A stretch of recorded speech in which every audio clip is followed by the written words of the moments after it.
Hello, this is your host Akhil Navluri, and welcome to a brand new episode of the TechOSpace podcast series.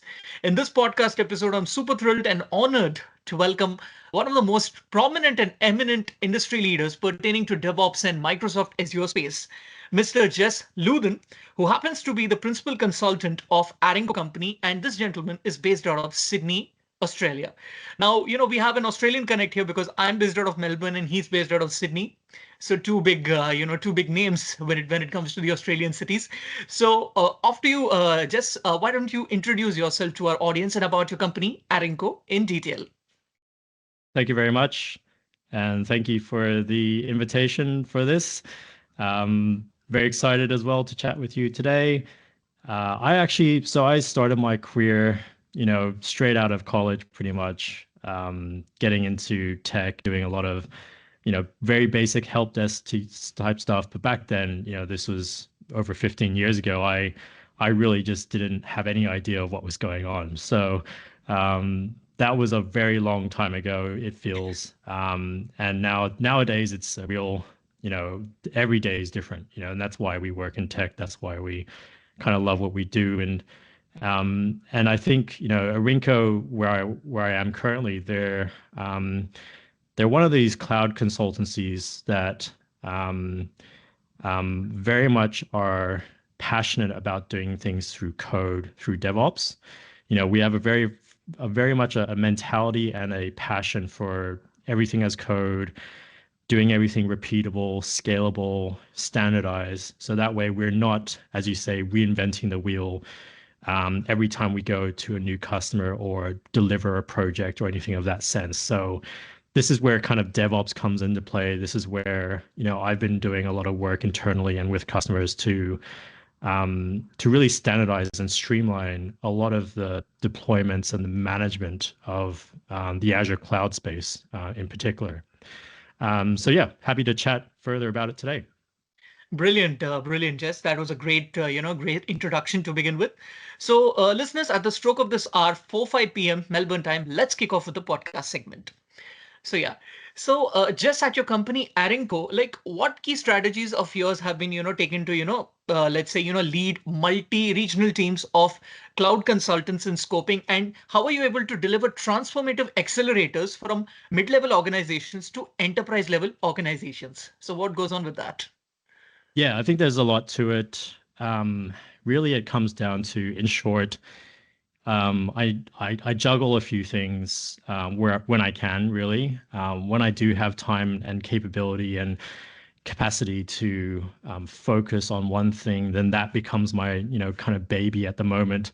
But really, like, Arinco being a multi-region consultancy, we've got consultants in Queensland, we've got consultants in New Zealand, Okay. Victoria, Western Australia, Adelaide, so all across Australia really, and New Zealand, and they all kind of have similar problems, right? So this is a very common thing with consultancies where there's a solved problem in a lot of times, and as a consultant, if I've been engaged to deliver something for a customer, it could be a piece of code, it could be some sort of solution that we've done them before, or someone else has done. So the problem statement there is that I basically bridge the gap a lot of the times between what the consultant needs to get started. So I'm providing a lot of knowledge transfer about, hey, yeah, we've done this before. This is where you find your reusable IP, the artifacts, the code, any kind of guides and collateral, what we call collateral, to get them started really quickly. So that knowledge transfer is kind of always happening across the board. And then there's the pre-sales element where, I'm working with the sales team, the account managers in every state where we've got sales presence, to try and bring new business in. And I'm trying to train up and enable other consultants to be that, sales lead as well, so that they can have those conversations. And it's not just, bottleneck through me only. I shouldn't be the only person who knows how to do sales, or I shouldn't be the only person who knows Huh. that, we can sell XYZ product or a solution. And so that's the common thing with my role is, just basically enabling others to do delivery or sales or internal retrofitting or initiatives, because we've always got that backlog of we can do things better, we can do it faster, smarter, more standardized. So yeah, that's pretty much that's pretty much the juggling of hats. That's pretty interesting, Justin. I'm really impressed by the fact that you're able to go through different spheres of understanding the system in your organization, Arinco. But now the question that occurs to me is, like, when you talk about the business and when you're trying to give the solution, so let's say sell the solutions to them, like what industry or domain do you sell the solutions more to? Is it like from the finance department, or is it from the let's say from the mining department, or is it from the educational side? Like which one do you take Yeah. on with? Well, I think we really work with really all kinds of like industry vectors, and I've worked personally with a lot of financial services customers, also universities, so educational customers. But yeah, I think there's like groupings. There's like, I guess a grouping of a common customer that we see, and that's really in the mid to enterprise space. So, customers that have a lot of infrastructure, a large, suite of applications, and they're also growing in a sense like they need, they need to deal with some tech debt. They need to adopt Azure Cloud. They need to maybe, as part of a merger or an acquisition, they need to do some consolidation work in terms of their, infrastructure applications, that kind of thing. So our typical customer is really in that space of, they've got, over 500 plus users at least. They've got multiple offices, and they've got a really, growing suite of application stack, developer teams, and the Arinco value proposition is that we have consultants and we have solutions to cater for a lot of those different problem statements that businesses of those size will come across, in terms of that modernization, in terms of dealing with tech debt, in terms of doing foundations as well, standard foundations for Azure or GitHub and that kind of thing. So the people that we hire and that we look to enable are experienced, mostly seniors in the consultant tech space, who can be trusted advisors, and they can help our customers on that journey. That's interesting to know. Now, I just was very keen to even understand this. Like you were talking about the type of domain that they belong to. I mean, when you talk about the business, is the business like only spread across Australia and New Zealand, or are they spread across the different Pacific parts? So let's say the Pacific Islands in the APAC region. Like, is Oh there a yeah, chance of that? it's primarily at the moment purely Australia and New Zealand in terms of the market of our customers. And if it does grow more international, that would be a great milestone for us, I think, for Arinco. Yeah. But yeah, right now we're very busy in terms of like our pipeline and the projects ongoing and what's coming down in the next couple months as well. So yeah, there's certainly a lot to keep the wheels in motion, so to say. I'm pretty sure that Arinco is going to crack that and going to reach the far. I mean, it's going to go for the far reaches of the world with respect to the the business of, let's say, the business acquisitions and different what do I say, that lead opportunities for sure. Now, I mean, heading on for your like an achievement point of view, Jess. So, Jess, did you get that moment of pride when you were labeled as the two times Microsoft MVP for Azure? Yeah, that's that's a fun story because I think at the MVP side of my own career, I spent many years really just purely just head down doing a lot of projects and trying to deliver to the best of my capability. And I didn't actually. It wasn't until around the pandemic side of when that occurred. I think it was around 2020 when I really started to look at spending time on and effort, my own personal time and effort outside of work to contribute back to the community. So what that meant was, blog posts, code contributions in GitHub, public speaking at different meetups online, mostly during that time, and any other things that I could kind of like provide value in the public community space. And then yeah, it was like I think my goal at that time was to give back, of course, because I've taken over the years of my career, I've actually taken and used a lot of content and information given out by other consultants around the world, pretty much, and giving back is really important when you can, when you feel like you're ready to do so. And getting MVP the first time was a really good surprise. It was definitely a goal as well. Like I wanted to ramp up and see if I could get the MVP. And then the second time that I did get it as well, the feeling was a bit different, to be honest, because after the first time, I did notice, like personally, I didn't have as much of a need or a capability to actually continue with as much activity in terms of like providing value and impact across a number of areas that I used to. So I'm not thinking like I was ready to continue that pathway. So getting the second MVP, it was kind of the start of like me recognizing that I probably had changed, in terms of my Okay. goals and what I wanted to do in the community. I still, because right now I still maintain, a couple of public repositories in GitHub. So I still do, some community stuff where I can, but it's changed in the sense that I'm not fully focused on it anymore, and it's not my Okay. primary kind of activity to do stuff. And there were times when I had some free hours, I guess, to do a YouTube video or something. So that was nice to get back into it. Yeah. Awesome. Is there any, any, let's say, goal of yours that you would like to, explore? Like, I mean, you have already completed with respect to the Microsoft Azure. Apart from that, are you, thinking of, coming into the likes of being a Docker captain, or let's say a Kubernetes astronaut, something of that title are you, aiming for at the moment? I had I had ambitions at yeah, I had ambitions at one point of being so there's what's called a GitHub star.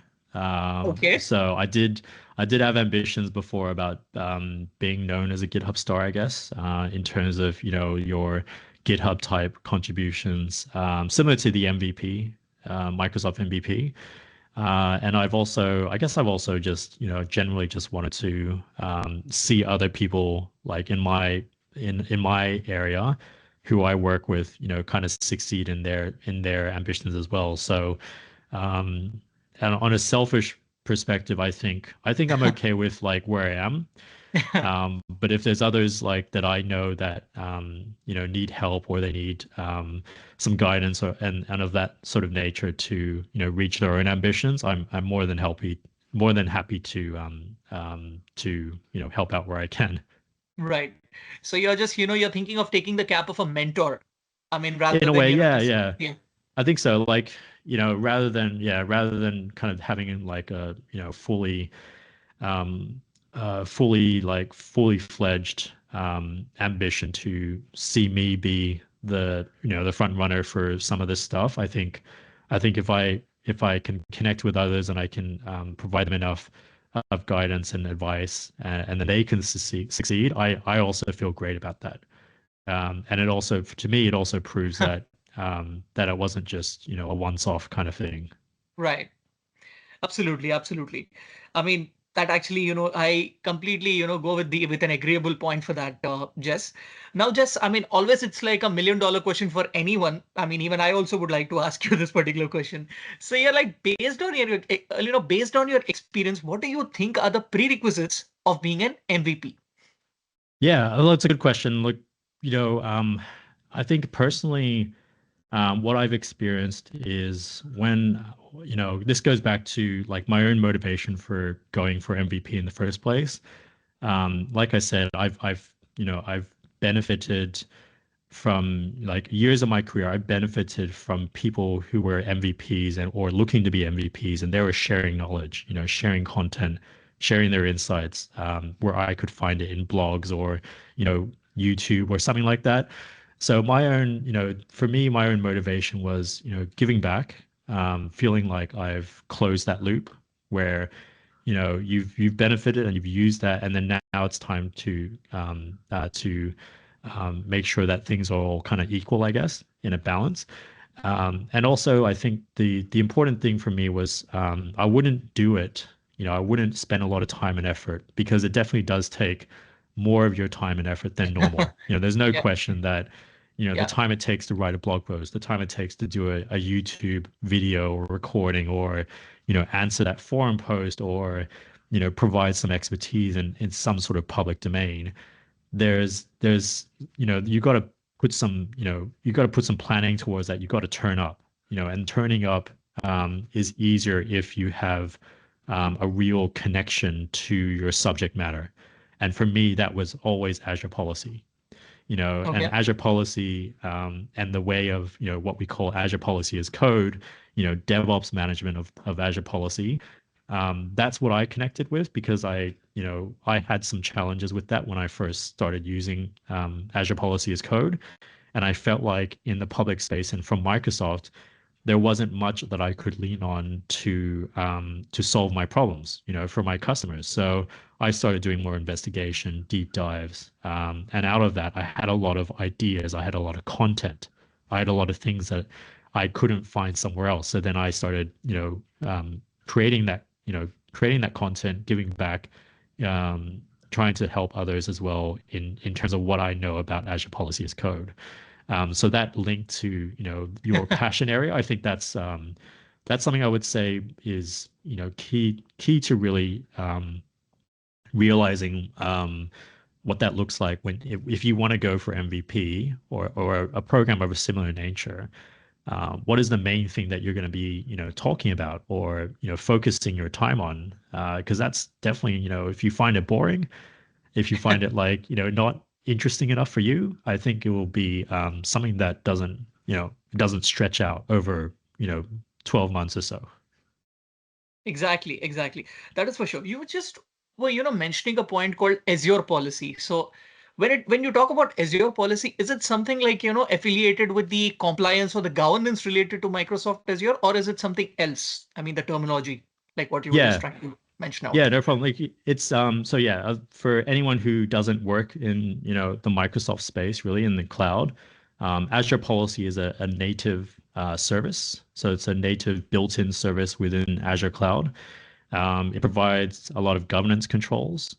It provides a lot of remediation capabilities as well. So, compliance is definitely one of the use cases. So across a lot of things, what we call infrastructure things in Azure. So, PaaS resources, IaaS resources, different configurations you can create in your Azure tenant. Azure policy basically can govern that from a set of policies. And those policies are primarily written in JavaScript object notation, so JSON. And the actual language can get pretty intense in terms of like the different layers of conditions, if conditions. So when I started getting across and learning Azure policy, I was kind of amazed that on the surface, to business people, it makes a lot of sense to use Azure policy, to govern your environments. But under the hood, if you're looking at it from a programmer developer perspective, there's a lot to it. It's not really simple to just go and turn on Azure policies and then job done, right? There's a lot of things you need to do, to achieve like even what I call a baseline level of governance, right? That any sort of business who's got a serious footprint in Azure Cloud, you would want this baseline level of governance, right? And it's not just a simple click of a button to have that from day one. All right, all right. That's a clear explanation about it, and now I also got the understanding about the policy and the the Azure. I was earlier when you were talking about Azure policy, I was just thinking that okay, it's something that's related to Microsoft Azure on the basic term, but that actually is a core thing, which I would also like to have a look at when I probably if I try hands on with respect to Microsoft Azure probably in the future. So yeah, this I think is like a wish list for me to, try with respect to, upskilling myself in the tech world probably. And now, I mean, this is like a super, super $1 million question, Jess. So, firstly, just can you elaborate about the DevOps workflow? I mean, the all the tools that are associated with it, and the let's say the working with related to that for our listeners, because I was just doing an assignment on DevOps, so Okay. a workflow about DevOps is gonna make the conversation much more interesting. So, Okay. Yeah, no problem. Um, So I'm coming at this from I'm going to explain from the Microsoft ecosystem side of things, but I know that DevOps has a lot of tools. The actual DevOps ecosystem has hundreds hundreds of tools and platforms, and there's a lot of choice out there. My world from the Microsoft perspective is a bit simpler, but still not okay, like super simple. So in my day-to-day work with DevOps, I'm mostly working with, two platforms, one of two platforms, Azure DevOps, which is Microsoft's um, now sort of legacy DevOps platform, right? Azure DevOps, it's called. It's gone through a number of naming changes, and now okay, there's GitHub. So the GitHub platform that was acquired by Microsoft, and those two platforms are pretty much what I'm working in day to day for a lot of CI/CD, continuous integration, continuous deployment purposes for customers. So the DevOps workflow, right? Typically, think of of some infrastructure. We'll start with infrastructure first, right? So all right, you're taking what you typically would do before DevOps is if you needed to create some what we call landing zones or resources. So it might be a combination of virtual networks, storage accounts, key vaults, uh, you know, different types of resources that you need to create that environment in Azure. Typically, you might have a script, like you might have some sort of scripted method, or you might even clicky in the Azure portal to just create it really quick. DevOps, now that that's a common thing now, is you basically declare that resource config in either Azure Bicep language, so Azure Bicep being Microsoft's infrastructure as code language for their cloud. And the Azure Bicep language builds on ARM templates. So ARM templates was like, the original kind of native ISC language. So Azure Bicep, you're building that resource config using the Azure Bicep files, and you store that config in either GitHub, repository, so Git repository, which is really just like a central. Think of that as like your central, source of truth, right? You okay, need a central source of truth for your config, so that's going to be either in GitHub repo or in Azure DevOps repo. And then how are okay, you going to actually, manage that? How are you going to deliver that day to day? If you make changes, you need to actually, manage that uh, targeting your Azure tenant or your Azure environment. So the missing piece there is the pipeline side, so what we call CI/CD pipelines. So they're usually written in YAML language. okay, YAML language, it's pretty easy, to kind of learn and adopt.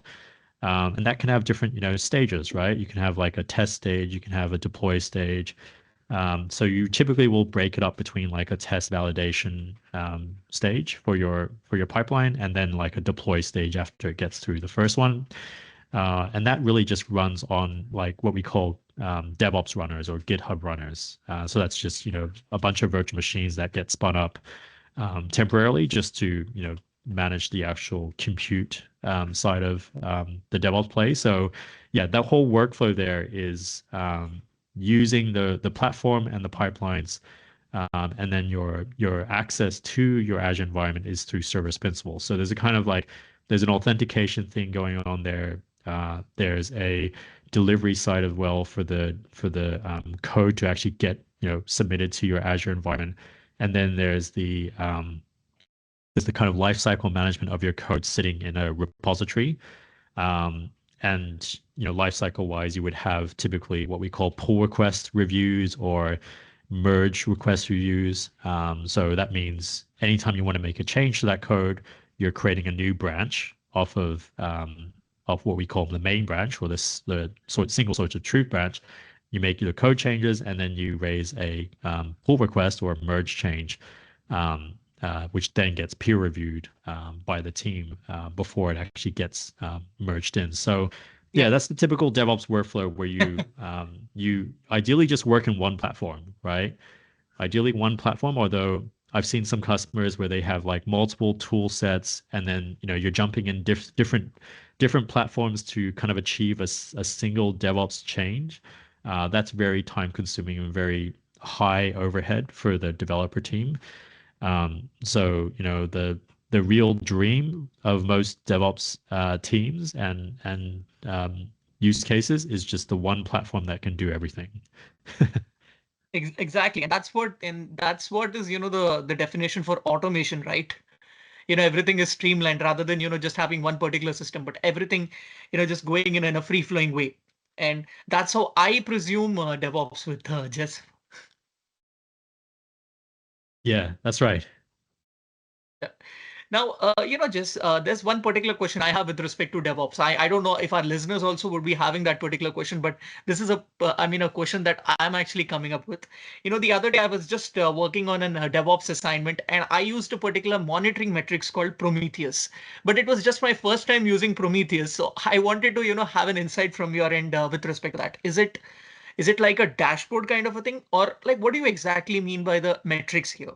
Yeah, so I think metrics wise, in a DevOps sense, there's some common metrics you can use to measure and report on how quickly code, is making it through that DevOps lifecycle, like the change that I just mentioned, once you raise something and then go and get it reviewed and then get it pushed out to your different environments, dev, test, prod, because that can be something, a measurement metric that your management team or your project team use to say, okay, this month we did pretty good. Next month we did not Yeah. so good, or like you kind of look back on that and see a trend, right? Where can we improve? So that's kind of like the sort of projecty metric side of things. And then there's actually like application and infrastructure metrics, right? So we're talking Microsoft Azure, in the Azure cloud, they've got a built-in Azure monitoring capability called Azure Monitor, Okay. and you can have different metric alerts through that, which I do a lot of times for customers. So that can monitor infrastructure Yeah. and then report and provide alerts, in terms of severity and that kind of thing, based on different thresholds you configure. At an application level, there's also application insights. That's a native service within Azure, and that can provide telemetry from your applications into like a central dashboard. Prometheus Prometheus is an external tool that you can use as well, to provide like a single pane of glass for primarily, I think, application metrics. And then, it depends on if you have like, any investment in that sort of area right now. It may make sense to continue using Prometheus as a dashboard for metrics, but you can also combine it with, the Azure native solutions as well. So I think, like from what I've seen, most, cloud platforms and also DevOps tools, they provide like a base layer of monitoring and metric alerts, in terms of what that needs. If you need something specialized, like if you have a specialized use case, and you have investment in certain tool sets outside of that particular vendor or provider, typically that's where you might want to have that external tool to do that single pane of glass and try to integrate everything to it. You might push data into or pull data from, but Yeah. basically just have a single tool where you have that central dashboard of how's my infrastructure going, how's the application going, observability kind of covered across all the different environments. So that's the dream, really, to have Yeah. that single pane of glass. Exactly, exactly. Now, I'm pretty inquisitive to know about this. Just like, I mean, as a hands-on, do you even go through the environments of Docker and Kubernetes, or Docker and Kubernetes is a skip from your end? From my end, um, customers I work with, they typically are not ready to take a jump to using containerized environments. We do get some like, and if we this kind of goes to like, where do consultancies help the most, right? And consultancies help the most when you've got customers where their adoption, like their cloud maturity and their adoption of cloud typically, and best practices and ways of working, that is tends to be on the lower side. So a consultancy like Arinco's and others, we have a lot of reusable assets. We've got solution accelerators. We've got skilled people who've Yep. been on this path and they know what they're doing in that area. So we can help bring up that level of maturity really quickly and ramp up the adoption in that space for that customer really quickly. Yep. If we're talking like getting like the next phase of that typically is containers. It's using like containerized environments. It's getting as much away from IaaS, so pure kind of like traditional virtual machine type application stack. It's getting as much away from that to Yeah. purely like your kind of microservices, containers, Kubernetes, Yeah. everything as like an individual service or a combination of services, Yep. and just trying to do as much through code and through these types of processes as possible. That's like another layer. That's like another level, past the initial maturity, adoption. So we like in my personal experience, I only see some of those type of use cases, um, um, like once a year, if most. It feels like every Okay. month, like month to month, I'm doing a lot of foundations. Okay. Like month to month, I'm doing a lot of foundations, a lot of migrations as well. Like, let's build a foundation for Azure. Let's build a foundation for GitHub. Let's do a migration to Azure. Let's do a migration to GitHub. Yeah. And that's just my view because I work, primarily in that space, in the DevOps side. And then we do get some customers who, they've got pretty mature processes. They've already got their foundations established, and then they're looking for help, like from us, kind of Arinco, to help them maybe build like a new like app modernization stack. And they've done some proof of in Kubernetes or containers like that. They just need help like to establish some baseline patterns, what we call patterns, and that could Okay. be a combination of code. It could be pipelines. It could be processes, documentation, that kind of thing. Yeah. Brilliant. Brilliant.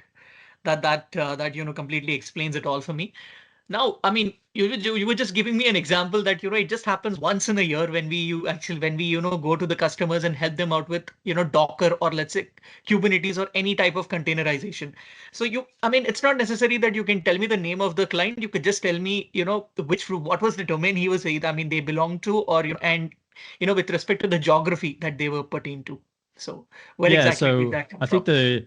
the one I remember from recently was an Australian financial services customer, and they have done some proof of concept work internally, to look at using container environments and that sort of thing, and really um, really getting away from Okay. the sort of traditional application stack.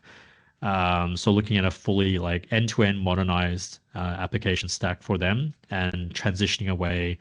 I think the use case they were thinking of was something about websites or something of that nature. But yeah, and anyways, like the conversation with Arinco and my involvement as well was exactly that, to look at how do we help them establish that baseline, because it's one thing to do a proof of concept, but once you want to take it to production, once you want to like really do it properly, in what we call done right sense, there's things that the customer won't even think about that we can help with, from a consultancy perspective, Yeah. right? So Yeah. we can help them to create code bases, to manage all that, um, all the environments. We can help them with training and adoption. We can help them with refactoring as well, from what they have currently. and all the all the surrounding stuff as well, in terms of planning and actual execution on a project management side. That's something that we bring as well. So pure execution and productionization enablement. I think that's a lot of the conversation that we have with customers that, they've dabbled in something like containers, and then they just need, they need a partner to help them execute on it properly. That's brilliant, Jess. Now, just when it comes to DevOps, they're actually divided into two things. So I wanted to understand the key differences between them. Like one happens to be the DevSecOps and the other happens to be DevOps. Yeah, So sure. how do you differentiate between that particular thing? Yeah, I think it's a good conversation because I I see a lot of demand, especially from certain industries like financial services. They really any kind of customer where they're very security minded, right? So if they're very security minded and they want to put security at the top of their priorities, they always tend to um, they always tend to lean towards DevSecOps with anything. If we're doing any kind of new deployment, or we're doing a migration, or we are standing up some foundations, they want to know how we're securing that. What DevSecOps we have included, and I always talk about, okay, we can do a lot there in the code side. With DevSecOps, we can use tools, to do code scanning and security analysis and stuff as part of your code pipeline, which is like shifting left. But even before we get there, and even on the on the target side of where something will live in Azure, you can have analysis there as well, and guardrails like Azure policy, which form the overall security posture. But even before that, DevOps is really, to me, the first step, right? Because the first step, if you kind of skip over DevOps and you say, okay, I want to do DevSecOps for particular applications that are being built or migrated, the team who needs to adopt that from the customer side, who are going to operate it and manage it and support it, they're going to be in a bit of a shock if they've never used this kind of tooling before, if they've never been, on any kind of secure coding training, or, been involved in any kind of security related conversations to do with Azure Cloud, or with GitHub, for instance. So what I always recommend is, first step, let's get DevOps foundations in place. Like, let's establish some processes and guardrails and ways of working, as a foundational step, and show the team and the customer, this is how we need to manage your changes through a DevOps flow first, right? We're going to do pull requests. We're going to do, we're Yeah. going to do testing, right? We're going to do testing. We're going to use pipelines. We're going to use service principals. We're not going to use our own human accounts or user accounts to make changes in the target environment in Azure, right? So if they are comfortable with that and we've achieved that first step, the next logical thing we can jump on immediately is DevSecOps, to say, okay, now that you've established that base maturity, Yeah. let's Yeah. go to the next level, and let's start talking about shifting everything, like security wise, to the left as much as possible, so we detect, identify, and remediate those vulnerabilities before they even make it to your production environments in the target cloud, right? So I think that's a good conversation to have about Exactly. sequencing of DevOps before DevSecOps. Exactly. You know what? Just if suppose we meet in person, probably that's good. That's going to be a conversation that we're going to have about, the DevSecOps and DevOps. And in depth, I would, we could talk more about it. Now, you were just mentioning about the DevSecOps, right? So when we talk about the DevSecOps, does it involve the likes of banks in Australia who are, who prefer this DevSecOps methodology the most? I feel like it does. Yeah, I think banks and financial services customers I've worked with, they tend to have teams internally that are more focused towards security. And sometimes DevSecOps is part of their kind of responsibility and accountability area. So they may have specialized, skills in that area. They may have tooling already that they're using for DevSecOps.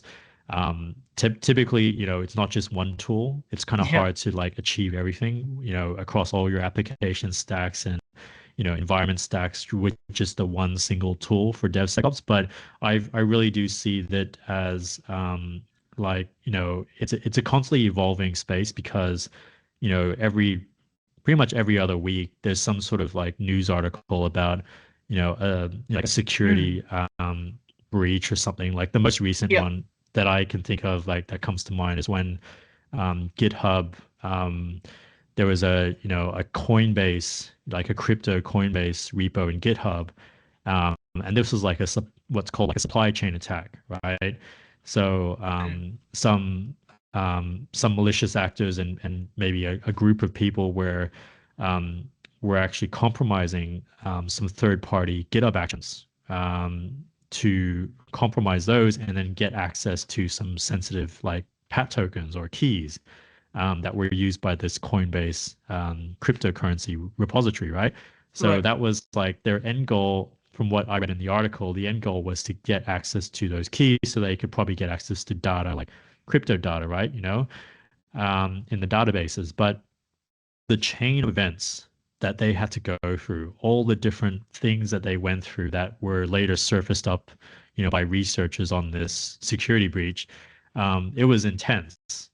So things like that, to me, it just brings the whole need of continual conversations about DevSecOps, and securing your code and especially if you've got public facing repositories, right?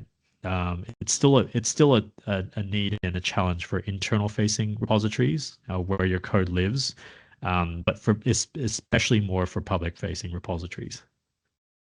Absolutely, absolutely. That, that totally sums it all. Now, just like as an inspirational note for our listeners, so I just wanted to understand, like, what are the key initiatives and let's say the groundwork that you have taken that actually gave you this confidence to crack like 20 plus certifications from Microsoft and other certifications from, other reputable companies. So like, how did that start about, Jess, particularly? Very slowly. I think my first certification from Microsoft was, I think I had to study, a couple months for it. I had to buy some books, like actual real hard books, physical, and it was a lot of like self-study in when I first started going with certification. And I've always, throughout my career, I've always aimed for one certification per year. So over 15 plus years in the industry, I guess it has, some years I've maybe gotten two, some years none. So it's kind of all equaled out. But I think the thing to note that these days is, certification. I feel like it's become a lot easier, obviously, because we've got, ChatGPT, AI assistants to help us, with any kind of questions and with learning. In addition to that, if I'm talking Microsoft certifications, they also have their Microsoft Learn website where you can do, labs Yeah. within the course, or the content. So that's a lot easier than the past days where I had to spin up my own lab, or I had to, you know, create my own kind of testing world, where I could learn and do a lot of stuff for that certification, which did take time. Sometimes I had to pay money, for that, lab cost. Yeah. Um, so yeah, these days, like, it should be easy to get certification if you can just, put some time, per week towards it, a bit of dedicated time to sit down and actually look through the content, and all that.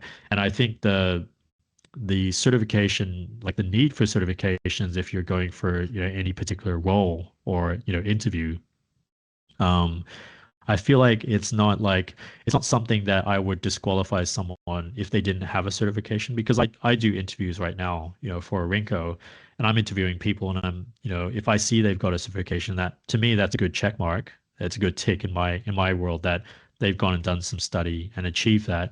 But if if they don't know, if they can't talk to the problem statement that I'm presenting in the interview, or they actually don't have much hands-on Hmm. knowledge with that particular subject, then the certification to me means nothing.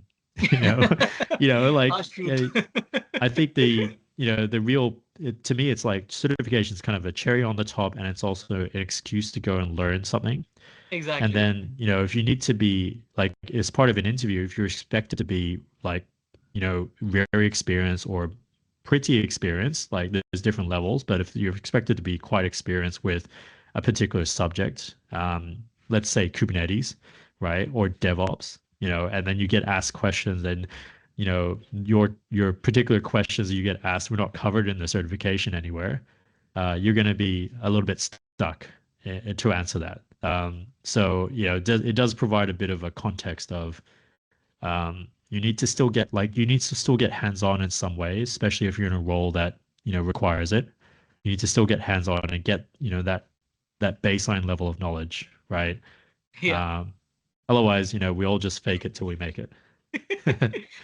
Exactly, absolutely. And I mean, for people like me and people who are starting out in the IT industry, as of now, for them, certification is pretty easier because all the Microsoft certifications that you're talking about are Kubernetes, I believe. I'm not pretty sure about Kubernetes though, but they are completely connected with these online third party certification websites like Coursera, Udemy.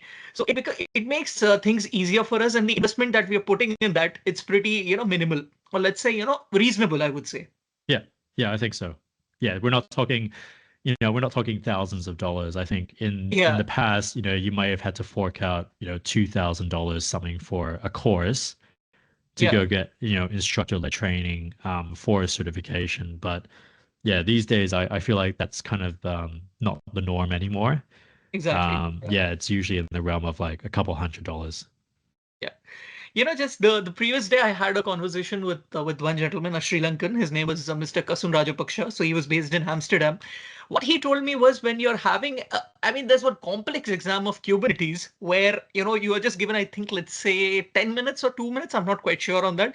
But he says it's not like a multiple choice kind questions kind of a thing, but it's like hands-on in the exam itself. So on that note, did you ever have a tough time, doing any complex exam like that in your tenure?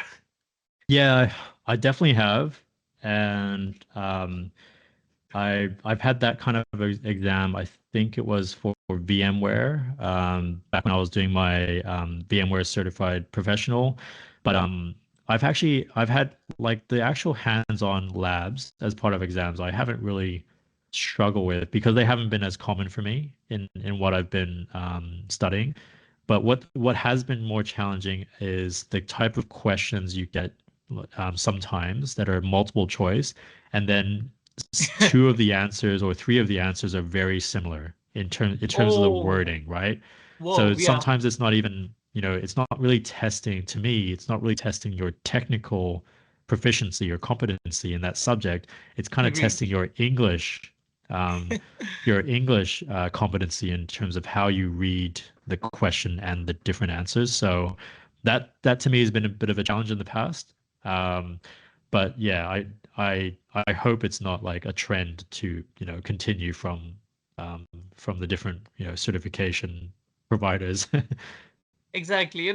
I mean, it's a bit harsh if I'm, just trying to say that, but it's more like people are, testing our vocabulary rather than testing our expertise with Yeah, respect to that. I know. Yeah, and it feels like why why did they word the question this way, and why are the answers so similar? They've just changed like a couple things, or they've it seems a bit of a tricky design. Exactly. So yeah, if I was the one creating these certifications, like the tests and things, I'd be having a lot of fun thinking of like people who would go and have to answer this and then wrap their head around what is the actual question being asked here. Absolutely, absolutely. Now, tell me about this on a deep note. About your expertise with respect to GitHub, then Azure policy, which we were just talking about, and we can even cover a little more about that, and then about the the cloud architecture and the architecture and the service architecture design. So, how do you measure these four together? Yeah, I think it kind of goes to what do I work with the most for customers for Arinco. Um, I normally so I'm really in the infrastructure space. So from a consultancy, categorization perspective, my subject domain kind of expertise lies in infrastructure. That means I kind of traditionally I've come from like a sysadmin background, right? Um, and then when I've transitioned from sort of on premises tool sets and on-premises customers and to cloud customers and cloud tool sets, I really became familiar with, GitHub, Azure policy, um, service design, security design, network as well is very, very important. Networks are one of those areas that I feel like is sometimes underappreciated, but Yep. almost everything plumbing wise that you need in the cloud side, you need to still think about networks like IP addressing, routing, um, you know, proper DNS resolution, firewalls as well, traffic inspection and all that kind of thing. Like that's from an infrastructure side of things. This is our subject, domain. So policy has been, I feel like, a very important part of any kind of customer that really they want to set an established set of guardrails for their developer teams or for their application teams to deploy and self-service their product stack in Azure in their tenant. If you didn't have policy, you're relying a lot on on developer teams and those app teams to know what good looks like and to adhere to a set of standards that are maybe documented, maybe not documented. Policy really provides that enforcement, provides that standard enforcement so that if anyone wants to bypass a particular policy, you need to create an exemption or you need to, modify the policy itself, which is, it's not meant to be easy to do, Yep. especially for, production environments. So yeah, policy is very, very big in my world in terms of its usage and capability. GitHub, I do still work with Azure DevOps sometimes for customers who haven't yet, transitioned or looked at GitHub. But GitHub, this is one of those platforms. If it's one of those platforms. If you're working in, the DevOps space or doing things through code, if you haven't looked at GitHub, you might be missing out on like really big opportunities. The reason for that is because there's a lot of AI integration built into GitHub, and they more so than a lot of the competition as well. They have the backing of Microsoft. So Exactly. Microsoft being Exactly. such a huge, such a huge player in the market with all the different Microsoft tools and customers and market share, Microsoft are pumping a lot of money into GitHub right now. So there's a lot of product development, a lot of product features almost every week, from what I've seen coming from GitHub because they see GitHub as like a flagship product now, right? And it's a way for Microsoft to get more customers, you know. Exactly. Yeah. So basically being on that train has been amazing, for me as a consultant. All right. So since you just start, have told that, Microsoft has acquired GitHub. So on that note, I was just trying to understand, like, is Microsoft promoting GitHub also on that stretch, like, with respect to the marketing campaigns or, the billboards that Microsoft is, flaring around? They really don't have to. I mean, they could. GitHub do a lot of promoting themselves. Like I could say even before Microsoft bought GitHub, GitHub were very popular, very well known in the developer community, and they just did a lot of good things, that other competitors were not doing. So they've continued that. GitHub yeah, GitHub can pretty much stand on its own feet in a marketing sense. Yep. I think they're using the Microsoft funding now to accelerate their product development internally and release new features to customers. And Microsoft are kind of like just saying, I'm not sure if that's changed internally, but I feel like Microsoft are just saying, hey, GitHub, you just keep doing your thing. Oh, You're doing okay. amazing. We don't need to like Wow. change the model of how you're doing. We just want to lean on your success basically and keep driving that success forward. That's a brilliant partnership, what I can say. And also, Microsoft is giving that liberty to GitHub and, a good free hand, and it's going really amicable, I would say.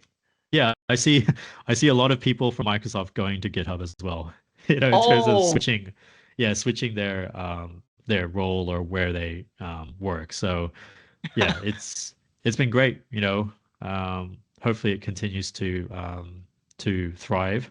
Yeah, that's actually news to me, and that's pretty much interesting. Now, the most, I mean, the thing that actually fascinated me, or let's say interested me the most, just was I was just going through a LinkedIn post of yours, and where I just came to know that recently you have shipped I mean a particular demo to YouTube on how to use Azure policy. So I just wanted to have a deep insight about that, like how did this transpire and what was this about?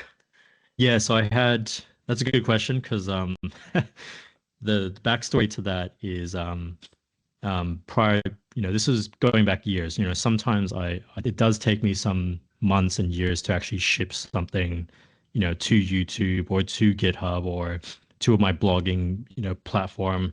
The backstory is that when I was in the MVP program, Microsoft reached out to me and they said, Oh. do you want to submit a recording and a script for what they had as a Q&A program. So my recording and script I did in my own time, and it was to do with managing Azure tags through Azure policy. So I gave that to Microsoft. This was some years ago, and I never heard back. I never heard they were meant to have some they were meant to have some speaker actually run through the script and then create like a single video and then publish it to their YouTube. I never heard back. So just recently, I actually had some spare time. I just thought I'm going to close the loop. I'm going to record this and then voice over my own script and publish it to YouTube. And I think it took about the whole weekend just to go through like a lot of little small voice recordings and then overlay it with the video. And it was like, yeah, it was a good feeling just to get it out there so I don't have to ever think about it again. That's a brilliant piece of news, Jess. And Jess, I was just particularly trying to ask you this, like, do you recommend, the DevOps methodology or framework to data scientists like me and, any other people for that matter? Well, in short, yes, because I think if you want to do things repeatedly, it can help you to scale out basically. So if you don't need to do things repeatedly and you're always going to have a different way of doing things every time that you go and do something, then I think DevOps is not going to work for you. Like I think it's not a good use of your time to invest in DevOps tools or Yeah. things of that nature. So it really comes down to that repeatable sense, right? And how Yeah, much yeah, you want to iterate on that, because think exactly. of like if you're a data scientist and you want to create like a baseline to achieve something for a solution or some particular program or product, um, if you think you're going to be doing that a lot, right? That same process. DevOps, I think, is a worthwhile investment because then every time you iterate on that idea or the Mhm. requirements, you can just reuse the same bit of code or the tool set, and you don't need to really like go through that whole thing again. So yeah, I think that's really the aspect that I want to lock in is how much of that is how much of what you're doing as part of a data scientist is reusable or like scalable, like in a repeatable sense. And Yeah. if it is, then definitely look at investing in those tools and those ways of working. See, for data scientists like me and for any people around the world, we don't say it's repetitive. We would just say it's iterative because, we come up with data cleansing. Then, we come up with how do we, we try to, let's say transform the data. Like, let's say if the data is an XML format or let's say XPT format, how do we convert that into CSV? So our thing always, lines about with that and how well we could structure the data. So, when it comes to DevOps, I don't think it would be a problem for a data scientist. I mean, I'm just telling my particular perspective, but I don't know. Our listeners will have a divided opinion. Let's see what they say. Probably I have to keep up polling for this, Yeah, for this do a episode. poll. Yeah. So yeah, we're gonna get tremendous answers for that. Now, Jess, I mean, you were just completely talking about your entire thing with respect to the technical stuff. Now just on a concluding note, how would you reflect on your 15 plus years of experience in the Australian consulting firms? Yeah, that's a tough question, I think, because thinking back, I the the time that I've been able to provide value, um, where I felt like I was going above and beyond, and not just going through the motions, in a grind, in a kind of daily grind like that. I feel like that's only been really since I've started in working with Azure Cloud more and more and doing DevOps more and more. And that's just my perception. Maybe that wasn't the actual reality of how others, saw me as well. So I think, yeah, what I have retrospectively, I guess, in my mind to think about your question is that um, most of us turn up to do an amazing job, pretty much, or we want to like, do something in the shortest amount of time, efficiency wise, and be able to move on to other things. So, we're applying our critical thought process. We are working smartly. We're enabling others, and that comes in many flavors as well. So, being okay with like where you are day to day, I think matters hugely. In Yeah. terms of how you feel yourself, and how you deal with chaos, I guess, as it comes to you. All So yeah, it's been a wild ride. I've experienced a lot, mainly working for consultancies, in the past 15 or so years, and I don't really know, what the next 10 to 15 years will hold. right. I know it's always an unpredictable, a factor for everyone, but we have to, just keep our head high and we could just, expect for the best stuff, that comes around. Yeah, absolutely. Brilliant. So, I just heard particularly just that you started as a help desk person. Like, what actually gave you that, that interest or let's say fascination towards, projecting yourself into the, cloud space? Like, how did you think about that? Yeah, so uh, I did start on the help desk for about a year, and then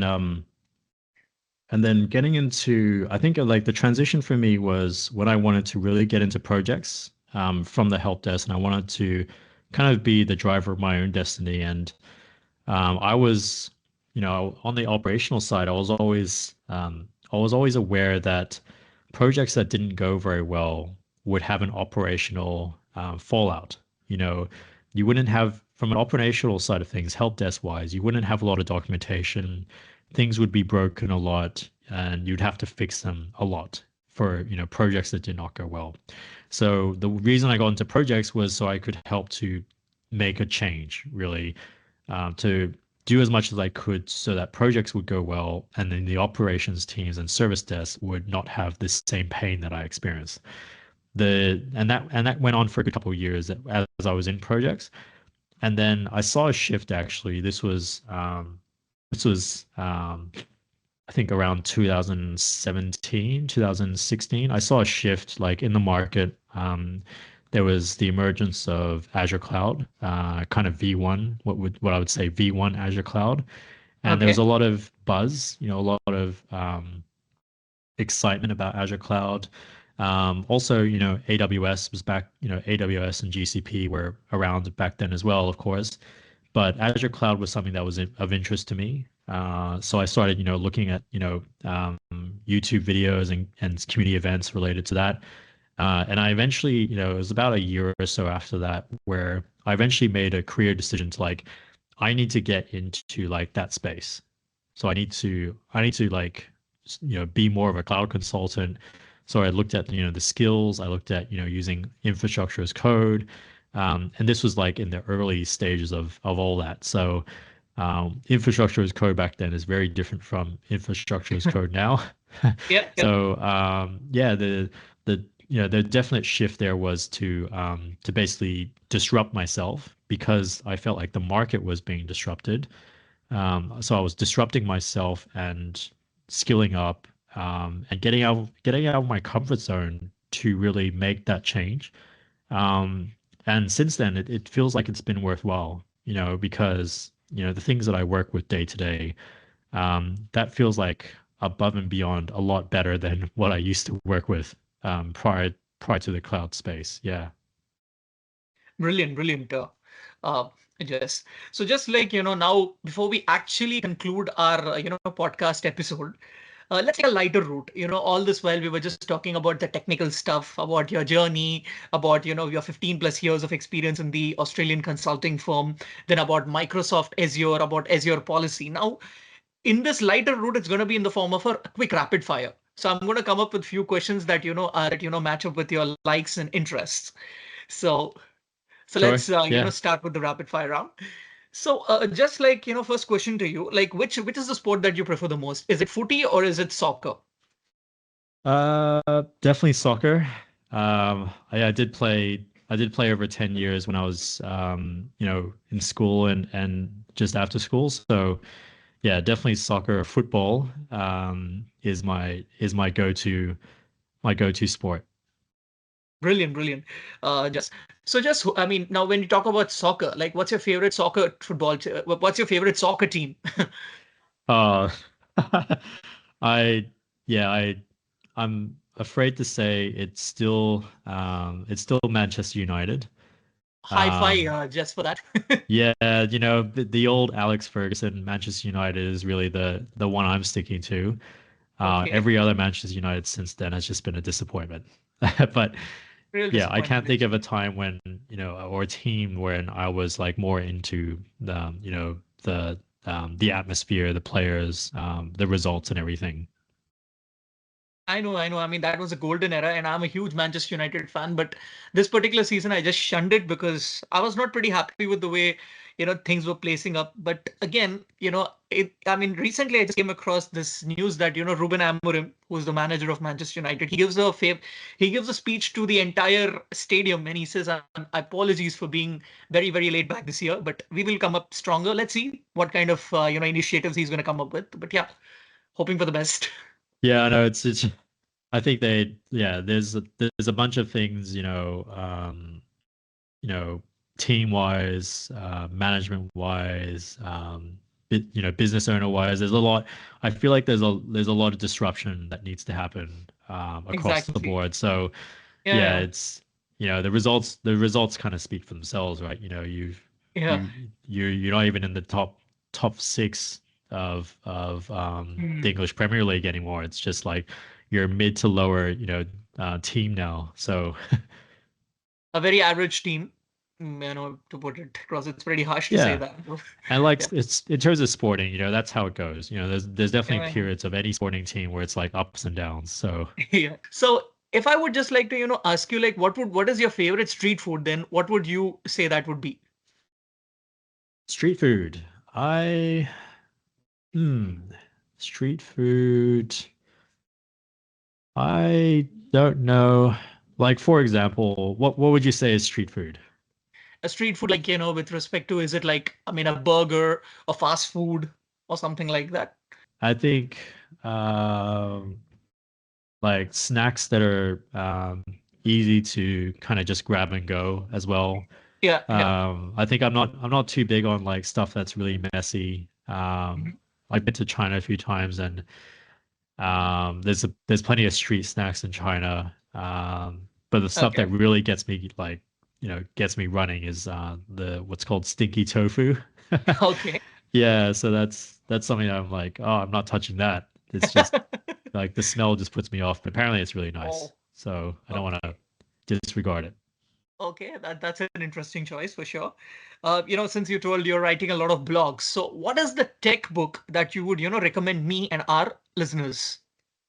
For blog writing, Yeah, I mean tech book, a tech with respect to, I mean books on tech. Is it about, Azure policy, or let's say a book that's based on anecdotes of a particular, industry innovator? Which one would you, recommend to our listeners? yeah, I think there's a few that I've come across in my time on the book side of things.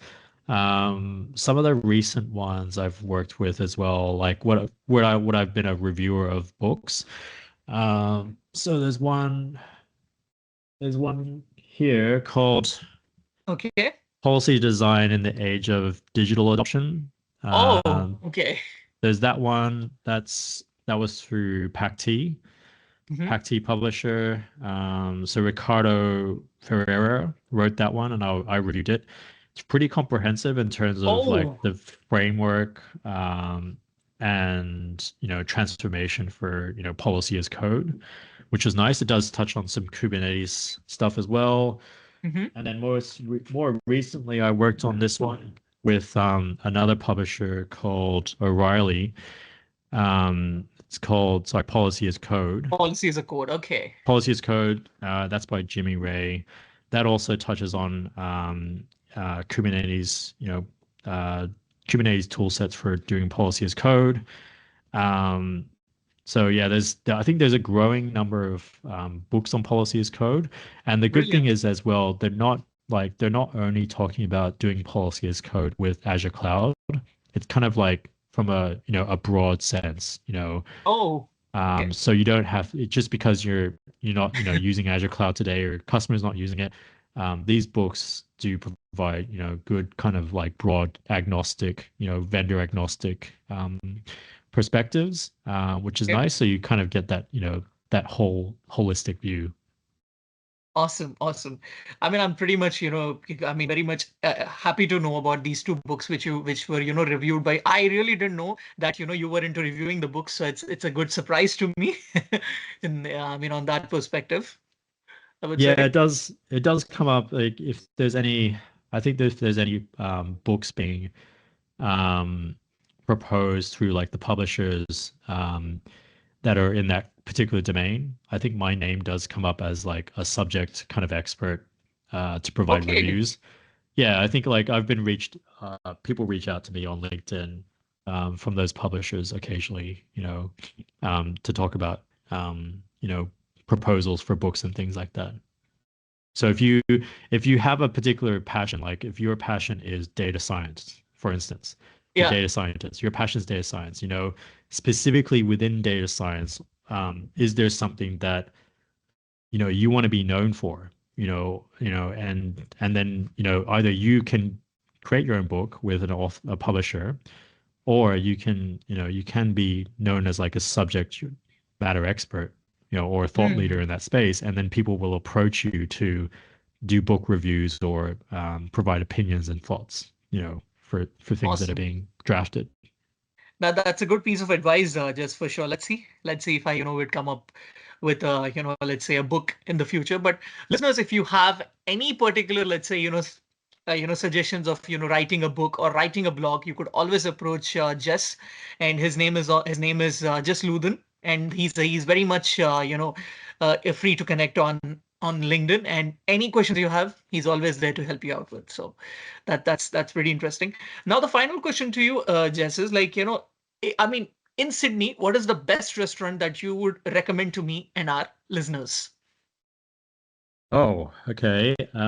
Best restaurant in Sydney. I think there's some really good ones. Definitely like around the CBD, I've heard some good stories about some restaurants around the Surrey Hills area. Okay. Because you're coming from Melbourne, right? Yeah. Yeah. Yeah. Okay. So, yeah, basically around Surrey Hills, which is just south of the CBD, you'll find a lot of very famous, very popular restaurants. If you go to like the outer suburbs, kind of where I am, there's good restaurants as well around there. So I think around like the Eastwood, Chatswood area. That's kind of where I'm familiar with. But generally, the Surrey Hills, I think if I had a trip to plan, it would probably be there if I wanted to invest well. All right. All right. Good, good. I think then when if I ever visit Sydney, probably Surrey Hills would be my, pickup spot for that. And yeah, for sure. That Yeah, that's come uh, on, that come that's on up. Definitely, definitely. When I plan a trip to Sydney, I would definitely, ping you up for that, and surely we could meet in person this time, Jess. Yeah, for sure. Would love to. Awesome, awesome, Jess. So, just thank you so much for taking time from your busy schedule and being part of my podcast initiative. Since a month we were actually planning this particular collaboration for, and finally, I mean, it's the day, and it has finally transpired into. So, once again, I mean, the thing that actually blew my mind off was the way you were explaining about DevOps. I mean, I can say that no one has explained DevOps so easy and so simpler the way you have done, Jess. And along with that, the way you have transitioned from help desk all the way into the cloud side, that was pretty remarkable. And also about some tips, or let's say some insights with respect to the Azure policy. That was pretty much interesting. So on that note, just thank you so much again. And it was lovely conversing with you through this medium. Great. Thanks, Akhil. Thanks for the invite again. So, listeners, on this note, this is your host, Akhil Navluri, signing off. We will be back with another podcast episode with another industry leader very soon. So, till then, take care, stay tuned, goodbye, thank you, and au revoir. Namaste. Thank you.